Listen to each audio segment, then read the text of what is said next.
Meskipun kraken biasanya digambarkan seperti gurita raksasa atau cumi-cumi, yang mungkin merupakan dasar dari monster legendaris itu, ia juga digambarkan sebagai makhluk mirip kepiting, yang diyakini menyebabkan pusaran air besar. Penulis Swedia Jacob Wallenberg menggambarkan kraken dalam karya 1781 Minsan Pagalejan, My Son on the Gully, sebagai berikut. Berangsur-angsur, kraken naik ke permukaan, dan ketika ia berada di 10 hingga 12 depa, kapal-kapal sebaiknya bergerak keluar dari sekitarnya, karena ia akan segera meledak, seperti pulau terapung, menyemburkan air dari lubang hidungnya dan membunyikan gelombang di sekelilingnya, yang bisa mencapai bermil-mil. Bisakah orang meragukan bahwa ini adalah pekerjaan dari seekor Leviathan? Menurut mitologi Skandinavia, kraken adalah makhluk laut raksasa yang mengerikan. Panjangnya bisa mencapai 1 mil. Cerita-cerita umum menggambarkannya sebagai gurita yang sangat besar atau cumi-cumi yang menyerang kapal.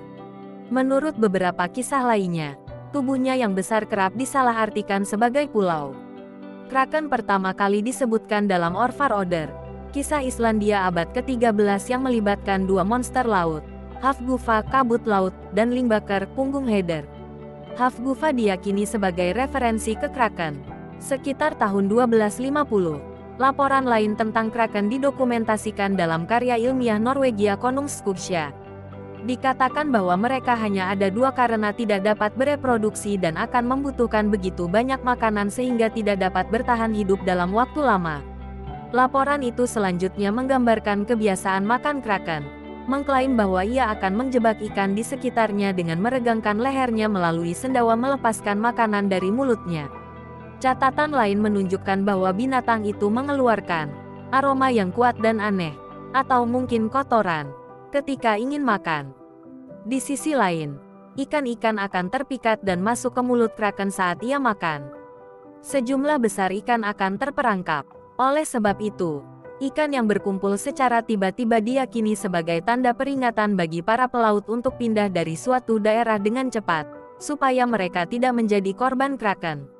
Kraken juga disebutkan dalam edisi pertama Systema Naturae 1735 klasifikasi taksonomi organisme hidup oleh ahli botani, dokter, dan ahli zoologi Swedia Carolus Linnaeus.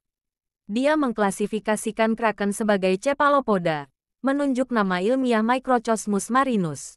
Meskipun setiap penyebutan terhadap kraken dihilangkan dalam edisi-edisi selanjutnya dari Systema Naturae, Linnaeus menggambarkannya dalam karyanya yang belakangan, Fauna Suecica 1746, sebagai monster unik yang dikatakan mendiami lautan Norwegia. Tetapi saya belum melihat binatang ini.